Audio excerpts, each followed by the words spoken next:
Sí, profe, sí, señor. Bueno, ¿tienen alguna duda con respecto a renta de personas jurídicas? Profe, sí, las rentas presuntivas y es exento. Listo. Bueno, Parte, profe. ¿cómo? En esa parte, profe. Bueno, ¿alguna otra inquietud con los otros compañeros?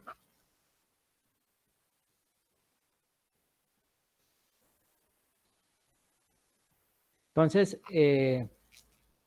para, para la próxima clase, que creo el 21, como habíamos quedado, entonces necesito que por favor me envíen un borrador de la declaración de renta de la persona, de la persona jurídica.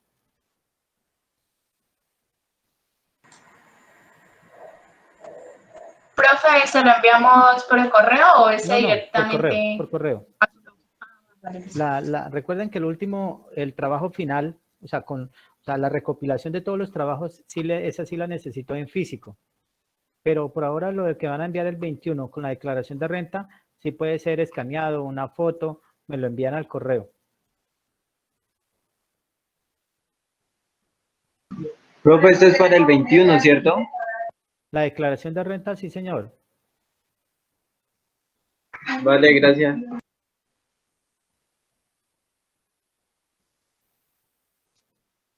Bueno, ¿alguna otra inquietud, compañeros, con respecto a la declaración de renta?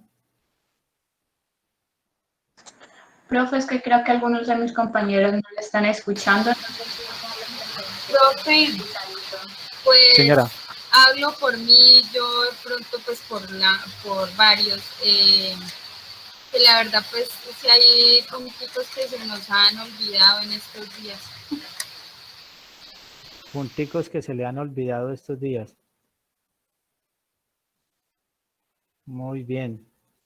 Y más ahora que entramos a hacer declaraciones de renta de personas jurídicas.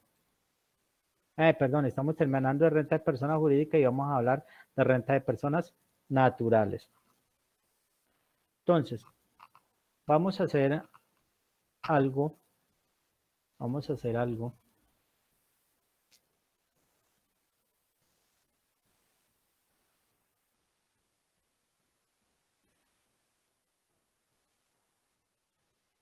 Doña Lina, ¿todavía está por ahí o ya se fue?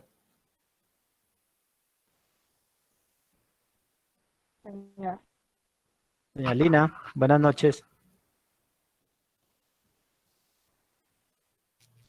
Buenas noches. Casi no le escucho. Doña Lina, me hace un favor, ¿me puede manifestar si visualiza la pantalla?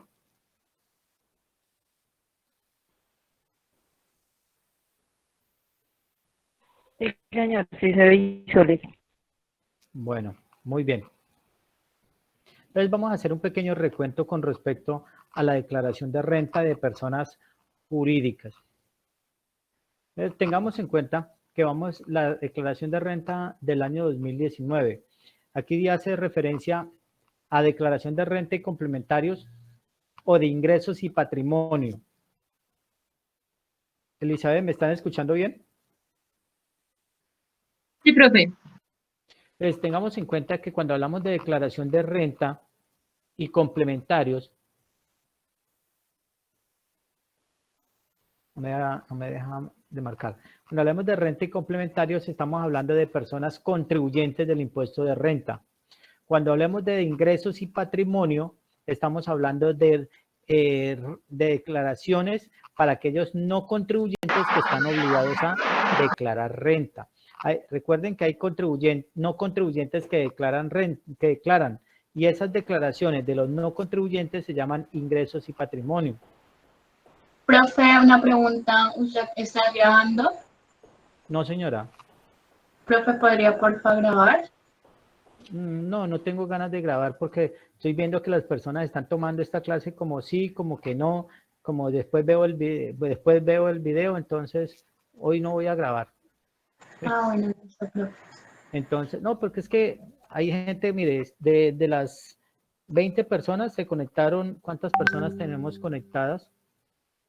Hay 15, hay 14 personas, hay 6 personas, 8 personas, 10, 6 que no están conectadas. Y la idea es que esto, entonces si alguien quiere grabar, pues con mucho gusto yo no puedo, si alguien quiere grabar, pueden grabar, pero yo desde mi parte no voy a grabar.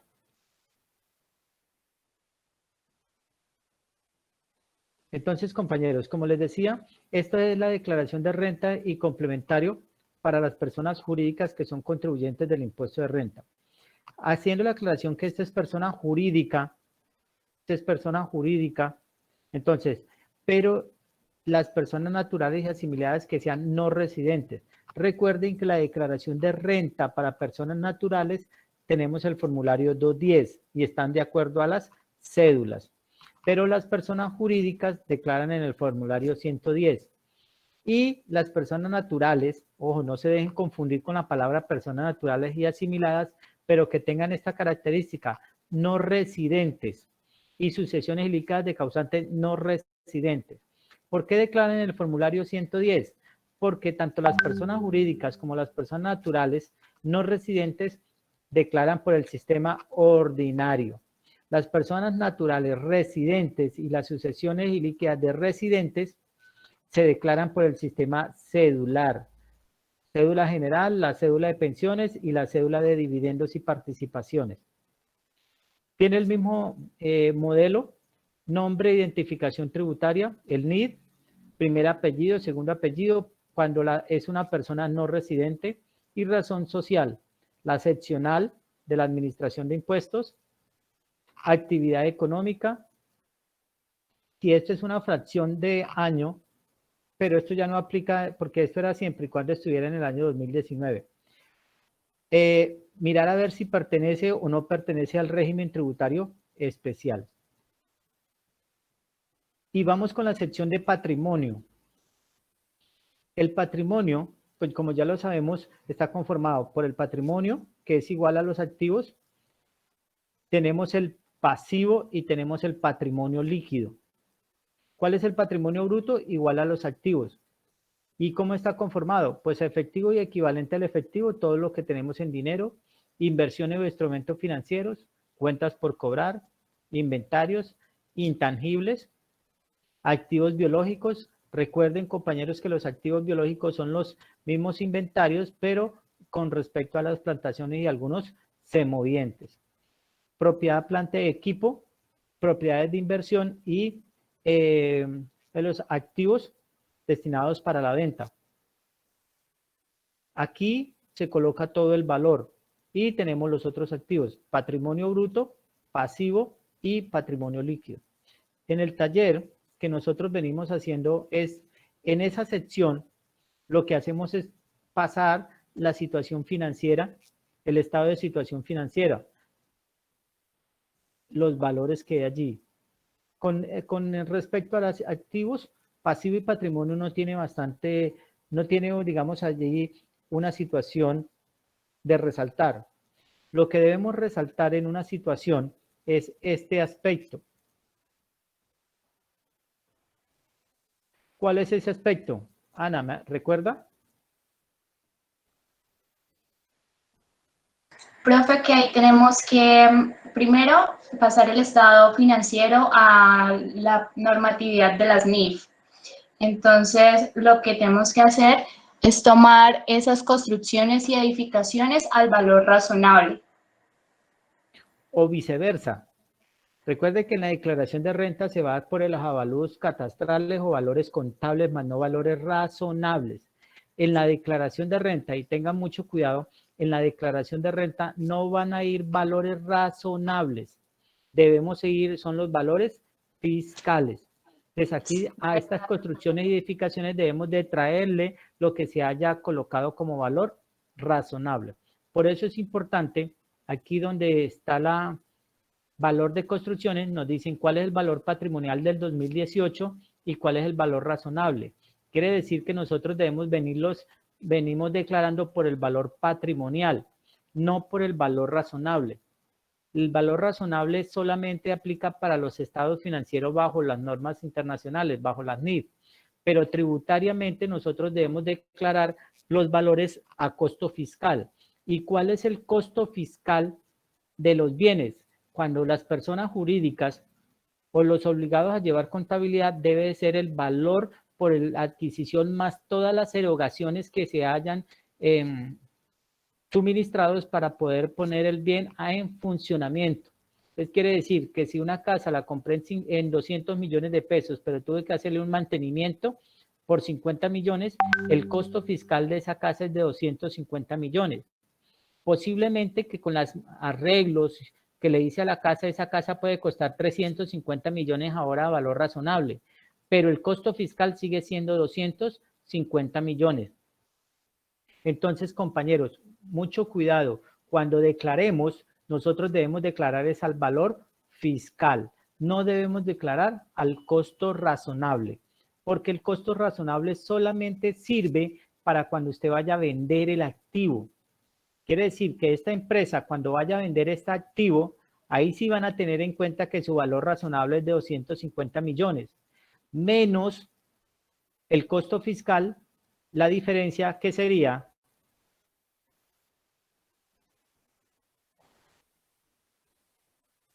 ¿Cómo, profe? si yo vendo la casa, la empresa vende la casa, la construcción es en 650 millones y le resta el costo fiscal, ¿la diferencia qué sería? Una ganancia ocasional. Perfecto, muy bien. Sería una ganancia ocasional. Por eso, contadores, es que no se declara valor razonable, porque si usted colocara valor razonable significa que la ganancia ocasional desaparecería. Porque si yo declaro la casa en 650 y al otro año la vendo en 650 y la vengo declarando en 650, significa que no voy a generar ganancia ocasional, porque lo que hice fue declarar. Y como el costo fiscal es el valor patrimonial, el declarado en el año inmediatamente anterior. Entonces observen que por eso en los bienes inmuebles o en los bienes propiedad, planta, equipo, no se aplica el valor razonable para las propiedad, planta y equipo, para que tengamos en cuenta ese aspecto. Por eso en el taller que estamos desarrollando hay que detraer de estos 650 lo que corresponde a esta parte, utilidad acumulada, que corresponde a los ajustes por conversión a NIF. Los pasivos, pues, se mantienen. Entonces, con eso no hay aspectos así a tener en cuenta, exceptuando las propiedades planta y equipos. Ahora vamos con el aspecto de ingresos. Aquí, con la renta ordinaria, solamente hay un procedimiento. Cogemos todos los ingresos brutos de la actividad ordinaria, ingresos financieros, colocamos todo lo que los demás ingresos por participaciones que pueden tener en sociedades y aquellos que se definen como otros ingresos. Entonces, observen, aquí tenemos ingresos operacionales, lo que corresponde a la actividad principal. Podemos colocar todos estos ingresos operacionales. Ingresos financieros. Aquí los ingresos financieros tienen una sección especial para ellos. Aquí tenemos unos rendimientos financieros de 222.952. Eso quiere decir que estos son los rendimientos financieros. Sin embargo, yo les decía, tengan mucho cuidado porque hay un artículo que establece que cuando hayan cuentas por cobrar a socios, hay algo que se denominan los famosos intereses presuntos, que cuando se le preste dinero a los socios, esos dineros, esas cuentas por cobrar generan intereses presuntos. Por ende, si tenemos cuentas por cobrar estos 65 millones de pesos, estos van a generar unos ingresos presuntos. Por eso aquí en la nota se le dicen que los intereses presuntos para el año 2019 es de 4.54%. Quiere decir que de estos 65.954, de una forma muy general, sin entrar a minucia, le calculamos el 4.454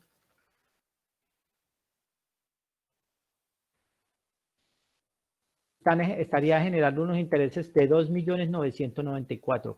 Esos intereses, tengan mucho cuidado, solamente es para la declaración de renta. Esos intereses no se contabilizan. Son ingresos tributarios, más no son ingresos fiscales. Dividendos y participaciones, dividendos y participaciones, dividendos y participaciones, dividendos y participaciones, división y participaciones grabadas, dividendos y participaciones. ¿Por qué? Ustedes preguntarán por qué hay tantos dividendos. Sencillamente por las normas que antes de la ley 1819, los dividendos y participaciones estaban unos grabados y otros excluidos. Después de la ley 1819, se puede decir que los dividendos quedaron grabados, uno a unas tarifas más bajas y otros a las tarifas normales. ¿Me explico? Anteriormente habían dividendos grabados y habían dividendos no grabados.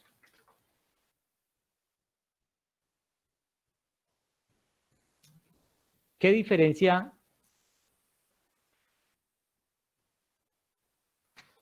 ¿Qué diferencian habían? Los dividendos grabados era porque en la sociedad no habían pagado impuestos. Por algunos beneficios que tenía la sociedad, estos dividendos no pagaban impuestos. Mientras estos dividendos, la sociedad pagaba impuestos. Pues cuando estos impuestos llegaban a cabeza de la sociedad, significa que estos, a la nueva sociedad, al accionista, estos dividendos llegaban como no grabados, no pagaban impuestos. Y si la sociedad distribuía estos dividendos, pues tenían que pagar impuestos a la tarifa general. Con la reforma, la ley 1819, estos grabados siguieron normales a la tarifa general.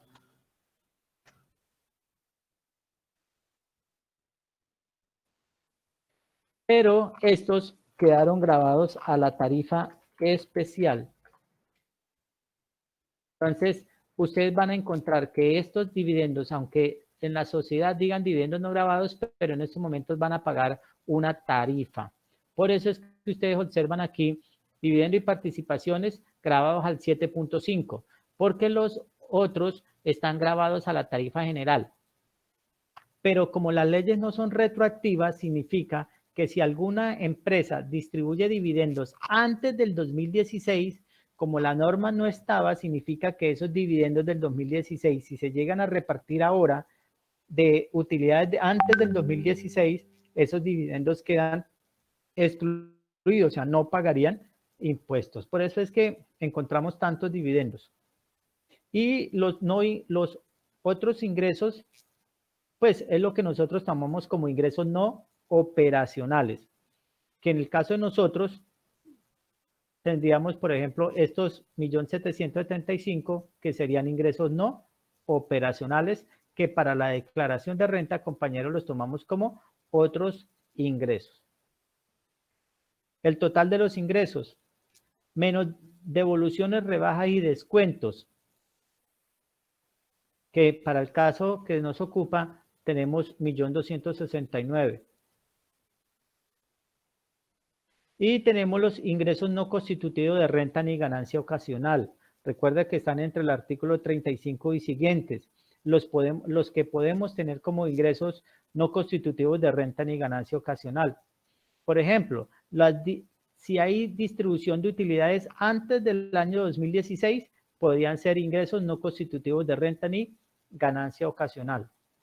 Si tenemos esa sociedad se distribuyó, se liquidó, el mayor valor que yo reciba por los aportes pasa a ser ingresos no constitutivos. Y después salimos los ingresos netos. Tenemos los costos y deducciones. Los costos y deducciones, compañeros, tengamos en cuenta que es lo que está en la contabilidad, pero siempre y cuando cumplan los requisitos de el artículo 107. proporcionalidad, necesidad y causalidad. Por lo tanto, aquí hay que hacerle a los costos, gastos de administración, gastos de distribución y venta, gastos financieros y otros gastos, tenemos que hacerle una depuración para saber cuáles son los gastos que llevamos a la declaración y cuáles son los gastos que no vamos a llevar.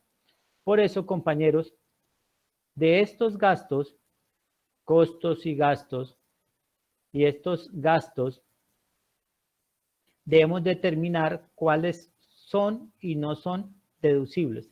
Por eso, en el anexo, colocamos cuáles son los gastos, hacemos una relación detallada de los gastos, para que ustedes, a un buen entender, empiecen a revisar cuáles son los gastos deducibles y cuáles son los no gastos deducibles. Hay gastos que a simple vista se pueden determinar que no es deducible. Por ejemplo, de estos, ¿cuáles no son deducibles? Para mí, el celular del socio, Claro, ahí, el pago del celular por el socio. aquí a simple vista se sabe que el 1.250.000 del celular del socio no se puede colocar. ¿Qué otro gasto se puede?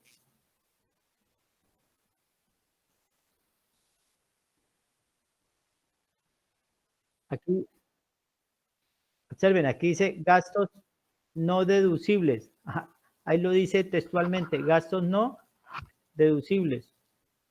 Los libros y suscripciones y periódicos se pueden deducir siempre y cuando tenga relación de causalidad. ¿Me explico?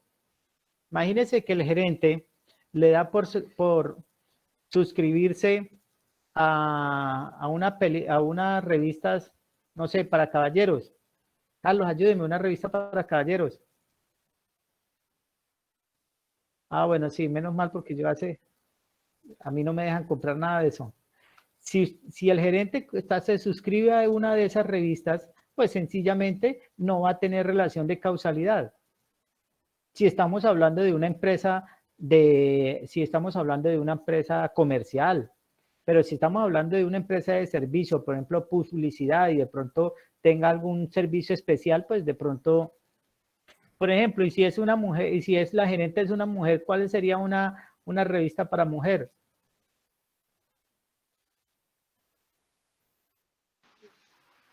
No, porque son unas revistas. ¿Cómo? TV y novelas. Exactamente, TV y novelas. Esas revistas, vea, ¿sí? Pero supongamos que esa empresa es de, digamos que asesorías jurídicas y haga una suscripción a Legis, ¿podría descontarse? Claro, Sí, tiene relación de causalidad. Supongamos que eso es una empresa de ingeniería y tengan unas suscripciones a alguna revista de ingenieros, pues perfectamente la pueden deducir del impuesto de renta. Entonces tengamos en cuenta que estos libros, suscripciones y revistas, siempre y cuando tengan relación de causalidad. Por ejemplo, si estamos hablando de una IPS o una empresa de salud y está afiliada a alguna portal o algunas revistas científicas, perfectamente, no tiene ningún grado de discusión. Elementos de aseo y cafetería, papel, todos estos, compañeros, tenemos que aplicarle el principio de necesidad, causalidad y proporcionalidad. Profe, tengo una pregunta. Señor. Aquí el gravamen de movimiento financiero, ¿aquí ya está con el 50% o también lo debemos sacar? No, aquí está todo, porque usted recuerde que a los estados financieros usted lleva todo el gasto por movimiento financiero. Y para allá iba, compañero, muy bien. Aquí están los gastos que usted ha pagado por impuestos, pero este gasto pagado por impuestos, este gravamen al movimiento financiero, recuerden ustedes que solamente pueden ser el 50%. Ustedes no se pueden descontar todo.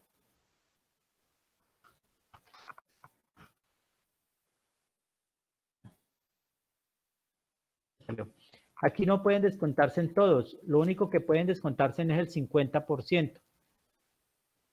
Este servicio de gas, si tiene relación de causalidad, pues lo pueden estar llevando. El de vehículos, tienen que revisar si el de vehículos aplica o no aplica. El gasto de personal, Recuerden que para poderse descontar el gasto de personal deben haber pagado seguridad social. Si no pagan seguridad social, no se pueden descontar la nómina. Entonces, por eso debemos revisar. Y una prueba muy sencilla es que si estos son los sueldos, si le aplican el 9%, quiere decir que usted debió haber pagado por caja compensación, perdón, 4%. Quiere decir que usted por a la caja de compensación debió haber pagado 1.417.000. ¿Y cuánto pagó por caja de compensación? 1.218.000.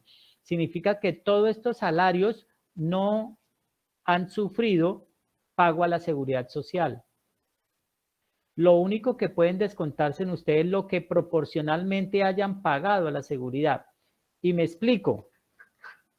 Supongamos que yo tengo un empleado y esto a veces se da y le dicen, Benito, tu salario va a ser de 1.250.000. Pero yo le voy a cotizar sobre los 877.803. Significa, y a veces algunos contadores se prestan y hacen esto, significa que estos 372 no están sujetos a aportes para fiscales. Y el contador o el auxiliar llevan a gasto de nómina el 1.250.000. No, señor, no lo pueden llevar como gasto de nómina el 1.250.000 porque usted ha pagado seguridad social solamente de 877. Estos 372 a la luz tributaria no es un gasto, porque para que sea un gasto de nómina debe haber sufrido los aportes para fiscales y de seguridad social. Debe haber pagado aportes a la ARL, debe haber pagado aportes de pensión, debe haber pagado a la caja de compensación. ¿Y por qué no? Pero y salud, y CBF, y SENA no se ha pagado. Entonces, ¿me puedo descontar esa nómina?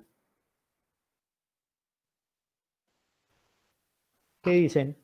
Ustedes ven que la empresa no pagó salud, ni CBF, ni SENA. No, no se la puede tomar. Profe, pero luego no hay una ley que dice que quedan exentos de salud ciertas empresas. Profe, salarios mínimos después que se gane por los 90 días de trabajo para poder descontarlo. Lo que dijo el compañero inicialmente. Revisen el artículo 114. Revisen el artículo 114. 114 que está después del 113. 114 raya 1. Estarán exoneradas del pago de aportes para fiscales a favor del SENA, Servicio Nacional de Aprendizaje SENA, y el Instituto Colombiano de Bienestar Familiar, y las cotizaciones al régimen contributivo de salud, las sociedades y personas jurídicas y asimiladas contribuyentes del impuesto sobre la renta y complementaria correspondiente a los trabajadores que devengan individualmente considerados menos de 10 salarios mínimos legales mensuales vigentes. Asimismo, las personas naturales empleadas estarán exoneradas de lo mismo, bueno, ahí no me pongo a leerlos, por los empleados que devengan menos de 10 salarios mínimos legales mensuales vigentes, y lo anterior no aplica para personas naturales que empleen menos de 2 trabajadores. Entonces, compañeros, como la empresa se presume entonces que no tiene trabajadores que ganen más de 10 salarios mínimos, por lo tanto ellos no están exonerados de pagar salud, pensión y, salud, SENA e ICBF, no están obligados a pagar esto. Sí deben pagar pensión, ARL y la caja de compensación. Entonces ellos están exonerados. Volvemos al tema.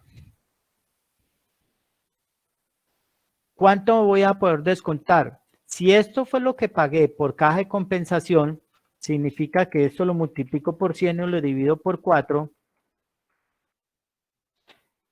Quiere decir que ellos pagaron una nómina sobre 30 millones de pesos. para pagar a caja de compensación por 1.218.000, ellos debieron haber pagado nómina por 30.452.000. Y confirmemos, 100 dividido entre, ¿cuánto es la pensión? El 16%. Para la empresa, ¿cuánto es?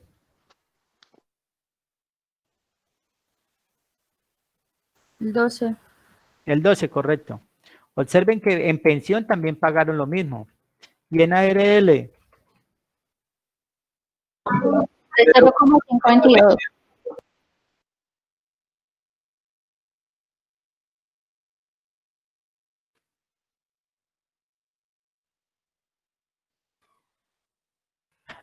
me lo toma.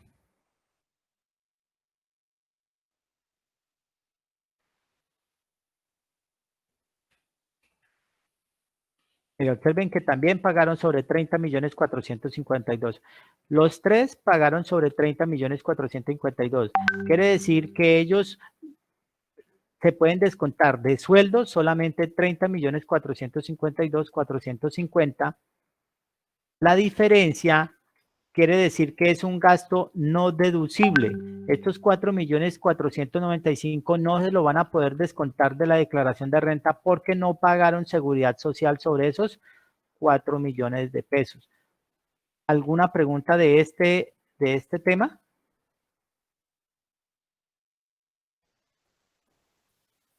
Bueno, eso es un no. Entonces, deben revisar auxilio de transporte, cesantías, intereses, primas, vacaciones, dotación. Quiere decir que de estos 52 millones de pesos, hay 4 millones de pesos que no se pueden descontar porque no estuvieron sujetos a pagar aportes para fiscales. Eso es lo que se debe depurar de la declaración de renta. ¿Cuáles son los gastos que se pueden llevar y cuáles son los gastos que no se pueden llevar? Por eso es que hay que hacer... Señor. Profe, es que yo cogí los 35.447.000 y los dividí por los 12 meses y me aparece que él gana más de 2 salarios mínimos. Ahí también incluye el auxilio. ¿Cómo así? No me hice entender No, señor. que yo cogí el sueldo y lo dividí entre 12 meses, ¿no? Y me da 2.953.986. Sí. Ahí le tienen que dar auxilio de trabajo. Sí, claro. No, lo que pasa es que usted, compañero, y de pronto no hice la aclaración, pero porque el auxilio de transporte el año pasado estaba en 97.032. Si usted coge estos 3.194.000 y lo divide por 97, significa que usted pagó 32 auxilios. Y si lo divido por 12, quiere decir que usted como mínimo tuvo 2 o 3 empleados. ¿Sí me hago entender? Sí, señor, gracias. Lo que usted, y la apreciación que usted hizo, siempre y cuando no hubiese tenido auxilio de transporte, si hubiese dicho, no, esos ganan más. Pero aquí, como hubo auxilio de transporte, quiere decir que pueden haber 2 o 3 empleados que hayan ganado el salario mínimo. Por ejemplo, 828.116 por 12 son 9 millones. Y digamos que haya tenido 3 empleados, por 3 empleados son 29 millones. Quiere decir que usted pudo haber tenido 3 empleados con salario mínimo. Y esos salarios mínimos, 97 por 36, le dan 3.493.000. Eso, observen que pudo, aquí no vamos a cuántos empleados ni nada, yo le di el valor, pero la apreciación que dice el compañero es válida. Sin embargo, aquí me da a entender que no tuvo un empleado, sino varios. Bueno, entonces, para que tengamos en cuenta la depuración. Cuando vayamos a hacer la declaración de renta, debemos depurar. Siguiendo con el formulario, ESAL, régimen tributario especial. Estas casillas están para las empresas del régimen tributario especial. ¿Qué inversiones han hecho en el año y qué inversiones van a hacer o realizaron en periodos anteriores. Lo que pasa es que de las empresas del régimen tributario especial pueden descontarse o pueden deducir mejor de la declaración de renta gastos que corresponden a inversiones para mejoramiento, situación que no lo puede hacer una empresa del sistema ordinario. Solamente las del régimen tributario especial tienen esas condiciones de deducir de su impuesto de renta aquellas inversiones para activos y otras operaciones. Renta por recuperación de deducciones. Eso ya lo expliqué en la clase pasada o antepasada, lo de la depreciación, ¿recuerdan? Cuando una persona vende un activo y le ha aplicado depreciación, recuerden que primero tienen que irse a ingresos por recuperación de deducciones. Pasivos, estos son compañías que son controladas en el exterior. Si usted tiene alguna empresa que usted sea la matriz de alguna empresa en el exterior, tiene que revisar qué renta pasiva genera esas empresas con vinculación en el exterior. Y aquí, ¿cómo se determina? Pues coge los ingresos, coge los costos y me da la renta líquida ordinaria. Compensaciones. Renta líquida y la renta presuntiva. Vamos a mirar rápidamente la renta presuntiva. La renta presuntiva es en el artículo 188 y 189. ¿Este tema no lo habíamos explicado ya? ¿Me pueden? Sí, creo que ya lo habíamos explicado con las personas naturales.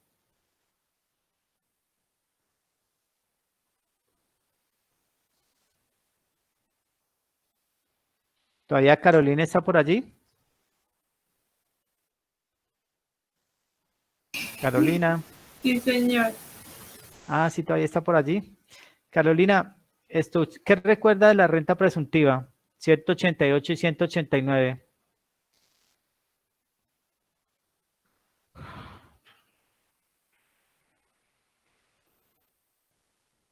Profe, la verdad, yo no me acuerdo. La verdad, no se acuerda. Ay, Dios mío, no, preocupante, no me diga eso, señorita. Artículo 188 del Estatuto Tributario. La ventaja es que va a tener 3 semanas para recordar eso. Porque después de que entremos, recuerde que podemos hacer evaluaciones.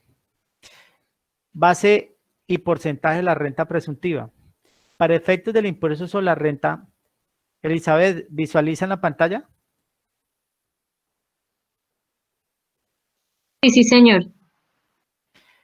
Para efectos del impuesto sobre la renta, se presume que la renta líquida del contribuyente no es inferior al 3,5% de su patrimonio líquido en el último día del ejercicio gravable inmediatamente anterior.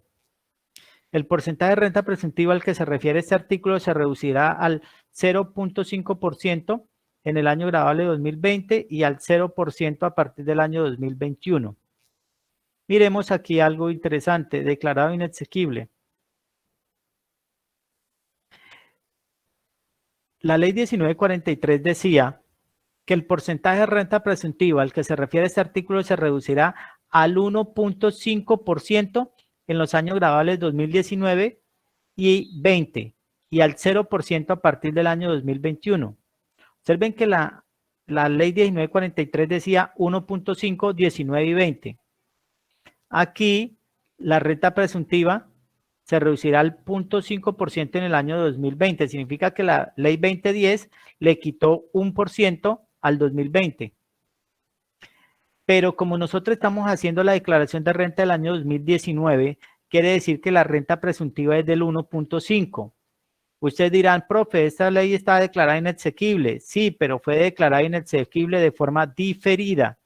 Quiere decir que todas estas normas se aplican para el 2019. Por lo tanto, para la renta presuntiva del año 2019 sería 1,5.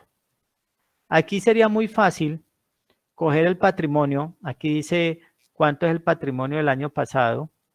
Patrimonio líquido del año 2019.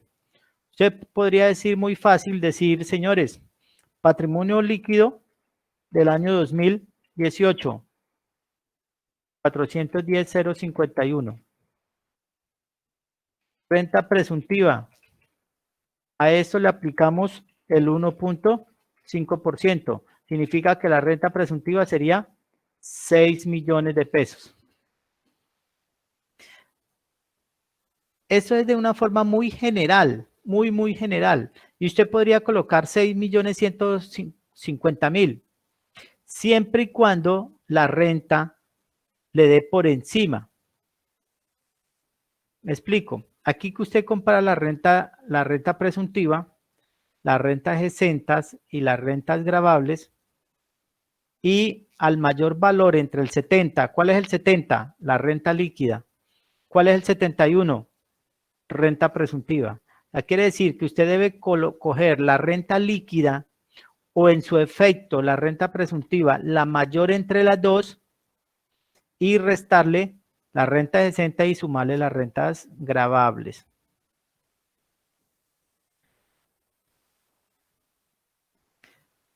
¿Andrei anda por allí? No, Andrei no, perdón, Andrei no. Yuritza Molina. Yuritza.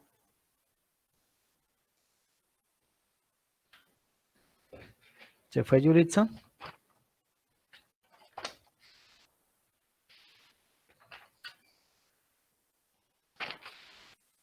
Me hace un favor, para la próxima me le comentan a la compañera Yulitza que ella va a hablar sobre las rentas gravables y las rentas exentas, o sea, lo que están en el artículo 72 y en el artículo 73 de la declaración. Por favor, para que Elizabeth me le informe a la compañera Yulitza. Vale, profe. Yulitza Molina.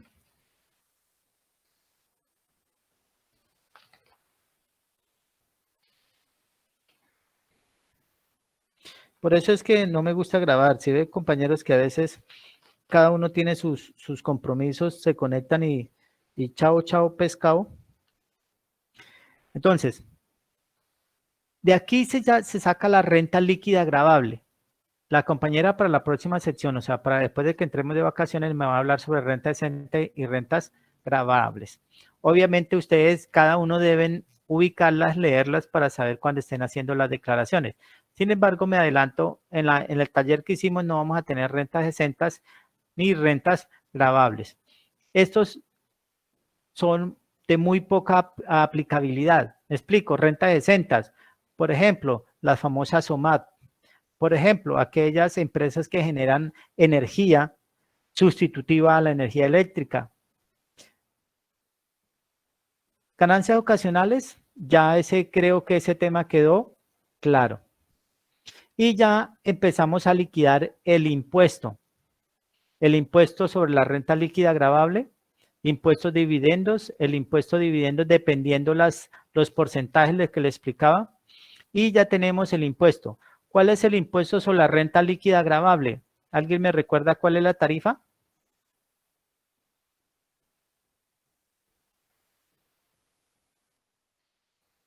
Ya casi está caliente.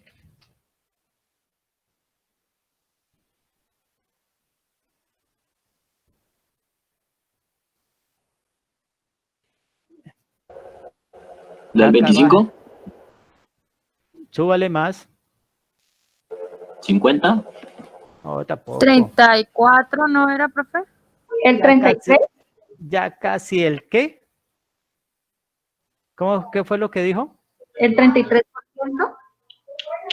La tarifa del impuesto de renta es del 33%.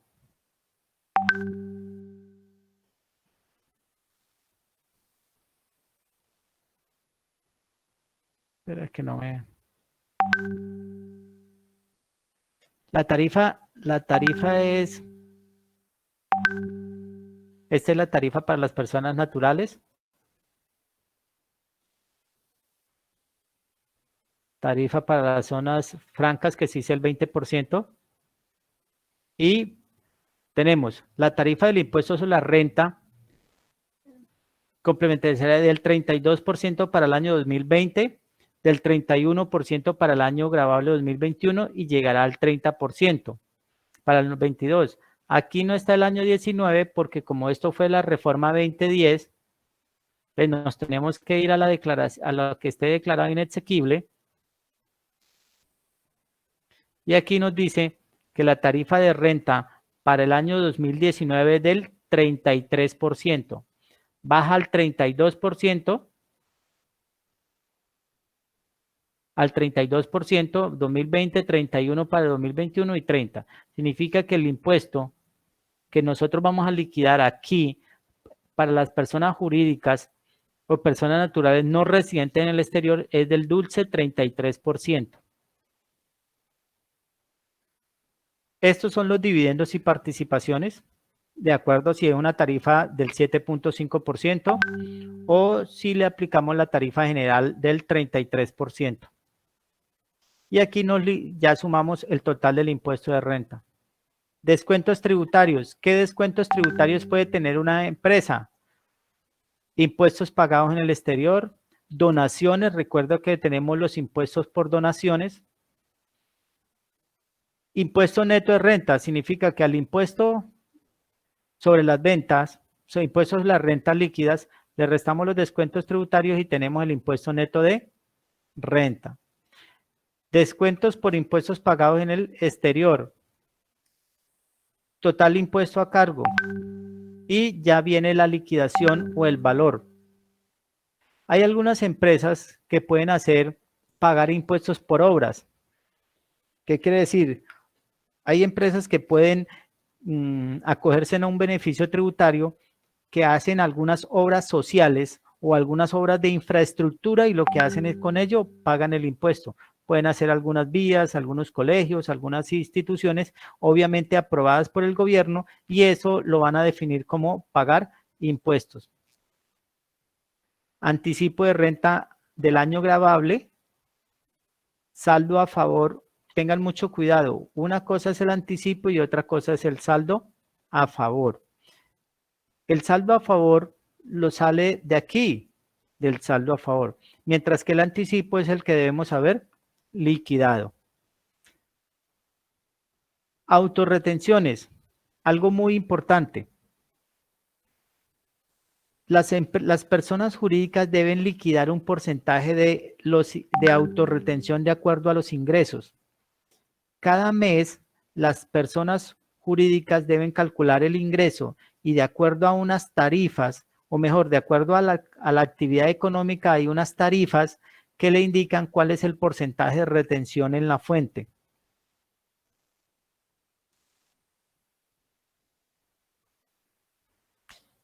Kleider.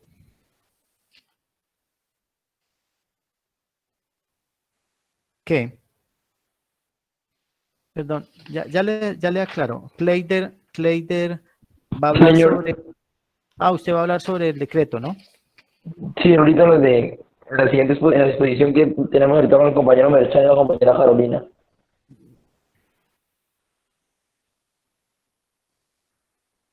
Leisa, me dicen que está enferma, ¿no? Sí, profe, sí, señor. Me hacen un favor, le informan a la compañera Leisa Sí, profe. Vázquez que ella, por favor, me va a hablar sobre la autorretención en renta. Listo, profe. Lo que pasa, compañero, es que las empresas deben autorretenerse el impuesto de renta. Quiere decir que de acuerdo al monto de los ingresos deben calcular un porcentaje y pagar la retención en la fuente. Por eso, compañero, esas dos retenciones están dentro de las retenciones. La autorretención es la que usted mismo se practica y otras retenciones es como cuando usted vende. Recuerdan que cuando usted vende, el que compra, ¿qué hace? Le aplica retención en la fuente.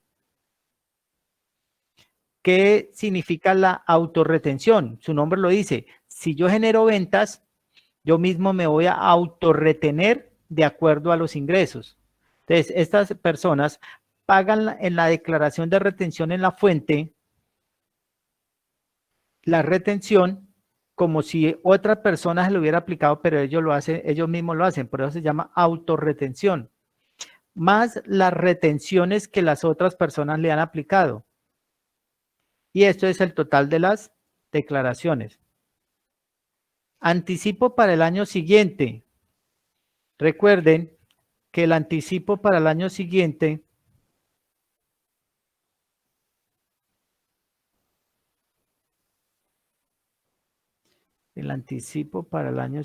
espere a ver.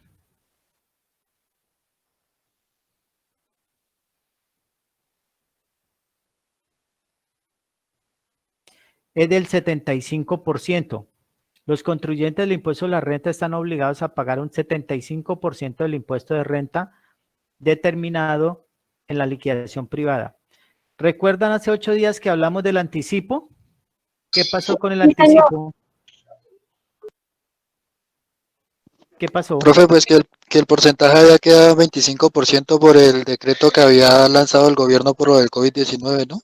Perfecto. Tengan en cuenta que para el año gravable 2019, que salió el decreto legislativo, el impuesto de renta, el anticipo del impuesto de renta fue disminuido al 25%. Sin embargo, nosotros lo vamos a calcular como si no estuviésemos en COVID normalmente. Les tengan en cuenta que el 75% del impuesto de renta, ¿cómo puedo hallarlo? Puedo calcularlo de dos formas, con el promedio del impuesto de renta del año pasado y o en su efecto del impuesto de renta del presente año. Ejemplo, el impuesto de renta del 2018, digamos que haya sido, aquí lo dice, impuesto de renta del año 2018, fue de 29.480.000. Usted hallan el impuesto de renta del año 2019 y por decir algo le da 40 millones. Ustedes hallan el promedio, lo suman y lo dividen por 2. Este es el promedio. Y a esto le calculan el 75%. Por lo tanto, el anticipo es de 26 millones de pesos. Sin embargo, a estos 26, la norma, miren lo que dice la norma, el caso de los contribuyentes del resultado así obtenido se descuenta el valor de la retención en la fuente correspondiente al respectivo ejercicio fiscal. Entonces, usted se va aquí al formulario 95, mira cuánto sumó la retención del 95 y se lo descuenta. Una pregunta, algunos decían que solamente eran las retenciones, no porque la norma no dice, la norma está diciendo del valor se descuenta el valor de la retención en la fuente correspondiente. No están diciendo de la retención en la fuente que me practicaron, dice el valor de la retención en la fuente correspondiente al periodo fiscal.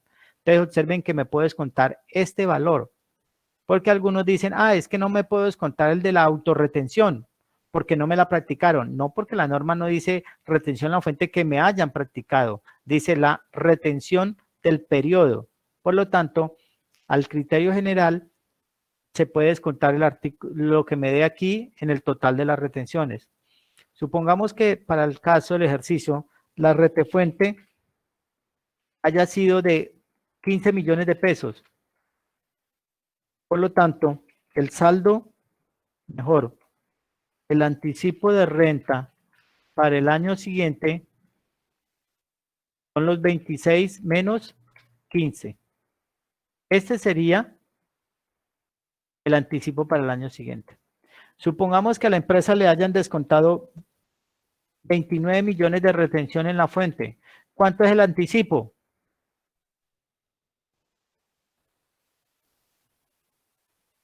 Alguien que esté despierto. ¿Cuánto sería el anticipo? Profe, ¿eso le sacamos el 75%? No, ya lo calculamos. Observen que aquí ya calculamos el 75%. Y aquí ya lo hicimos. Cogemos el impuesto del año anterior. el de este año. Lo sumamos y lo dividimos por 2 para hallar el promedio. Y a este promedio sí le aplicamos el 75%. Le descontamos la retención en la fuente y me queda 2 millones. En este caso, como es un valor negativo, no hay necesidad de hacer anticipo.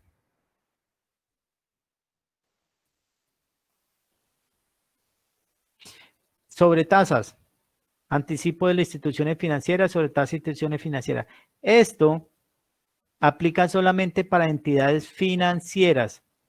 Por eso dice sobretasa de instituciones financieras. Las instituciones financieras tienen una sobretasa después de 800 millones de utilidad. Tienen un porcentaje de retención. Los mortales, los demás mortales, las demás sociedades mortales no deben aplicar esta sobretasa. Y ya viene el saldo a las sanciones y saldo a favor o saldo a pagar de acuerdo del caso. La firma del contador, del representante legal, firma del contador o revisor fiscal con la tarjeta. Compañeros, en términos generales, esa es la declaración de renta y complementarios. Por lo tanto, para el día 21 necesito que ustedes me entreguen la declaración de renta. Me regalan una fotocopia, me regalan lo que ustedes crean conveniente, escaneada o alguna forma, la declaración de renta manuscrita. ¿Alguna pregunta hasta ahí, señores? Profe, ¿esto solo el formulario? No, con el anexo.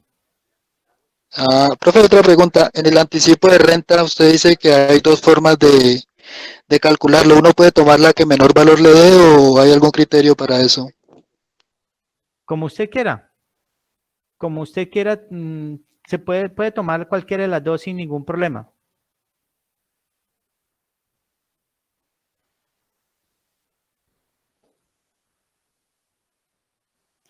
¿Listo, compañeros? ¿Alguna otra inquietud?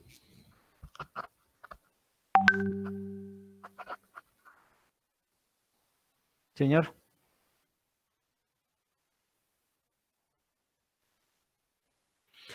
La tarifa de la zona franca, recuerde que cuando miramos la tarifa de las zonas francas es del 20% del impuesto de renta, diferente al régimen ordinario que es del 33%.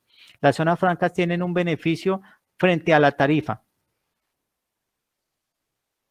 Cuando vimos el 240, 241, las zonas francas pagan un impuesto del 20% en el impuesto de renta.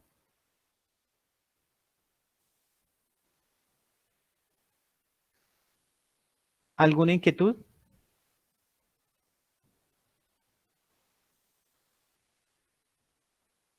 Profe, ¿las acciones se toman por el valor que está ahí en los activos? Sí, señor, la podemos tomar por el valor de las acciones que están allí, correcto.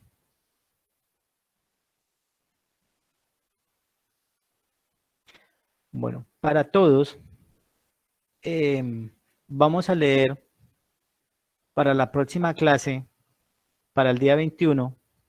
Como el día 21 ya podemos hacer quiz, ya podemos hacer evaluaciones, el día 21, por favor, necesito que leamos el artículo 420 y el artículo 421 del Estatuto Tributario. Y vamos a hacer un control de lectura. Artículo 420 y artículo 421. Quiere decir que para la próxima sección vamos a hablar sobre Yulitza, me va a hablar sobre renta gravables y renta de exentas. Y Leisa va a hablar sobre la autorretención. Con eso, compañeros, voy a concluir lo que tiene que ver con renta y complementarios. Si tienen alguna duda, alguna inquietud, todas las que se les presente el próximo 21, vamos a resolverlas. Después de eso, damos por terminado renta y pasamos a impuesto al valor agregado IVA.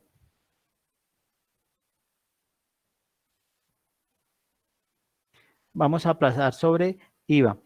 Por eso necesito que por favor leamos el artículo 420 y el artículo 421. Son enredados un poquitico. Consúltenlo, léanlo, revísenlo y el 21, Dios mediante, iniciamos con IVA. Tendríamos, en ese orden de ideas, tendríamos Julio, 1, 2, 3, 4. Nosotros terminamos el 18, ¿no? Sí, profe, sí. Terminaremos como el 18, creo. Entonces, las siguientes clases tendríamos 4 clases para hablar sobre IVA y una para hablar sobre impuestos territoriales. ¿Listo? Entonces, por favor, necesito que se lean el artículo 420 y 421. ¿Alguna inquietud?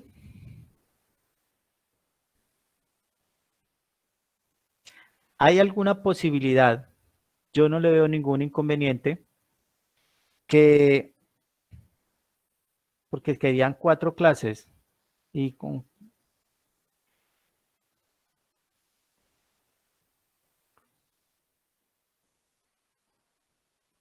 ¿podríamos estar trabajando un martes de estos siguientes, antes del 21?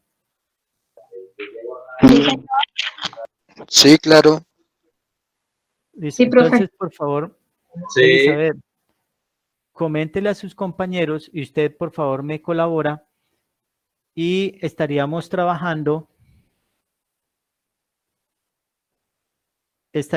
podríamos estar trabajando el 30, dentro de 8 días es 30, démosle una semana más a los compañeros. No, trabajemos el 30, trabajemos dentro de 8 días. Entonces, para dentro de 8 días vamos a evacuar el tema de renta gravable, rentas exentas y la autorretención. Por lo tanto, para dentro de 8 días vamos a leer el artículo 420 y 421. Sin embargo, la declaración de renta sí la dejo para el día 21 que entremos. ¿Me hago entender? Sí, profe. Sí, señor. Entonces, renta gravable, Yulitza, igual que las rentas exentas. Ella me va a hablar de eso. Leisa habla sobre autorretención. Evacuamos esos temas, las dudas que tengan sobre renta e iniciamos para el impuesto de renta y el taller de la declaración de renta. Sin embargo, la dejamos para el 21, pues para que no estemos corriendo en estos 8 días. ¿Listo, compañeros? Entonces, así quedamos y nos vemos dentro de 8 días. Dios mediante. ¿Alguna inquietud?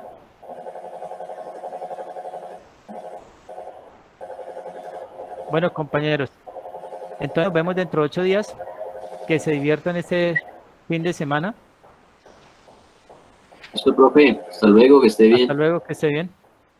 Hasta luego, profe. Gracias. Que tenga Hasta buena luego. noche. Feliz noche. Hasta luego. Bueno, profe, hasta luego, gracias.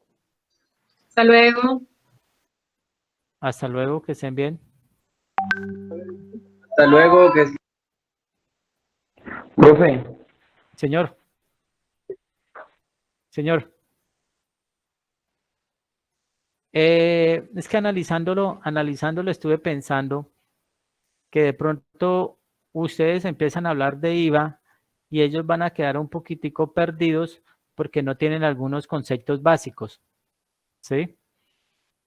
Entonces yo creo que voy a revisarlas y hablamos. Y mejor la dejamos para cuando ya tengamos unos conceptos teóricos del tema de IVA. ¿Listo? Bueno, muchas gracias.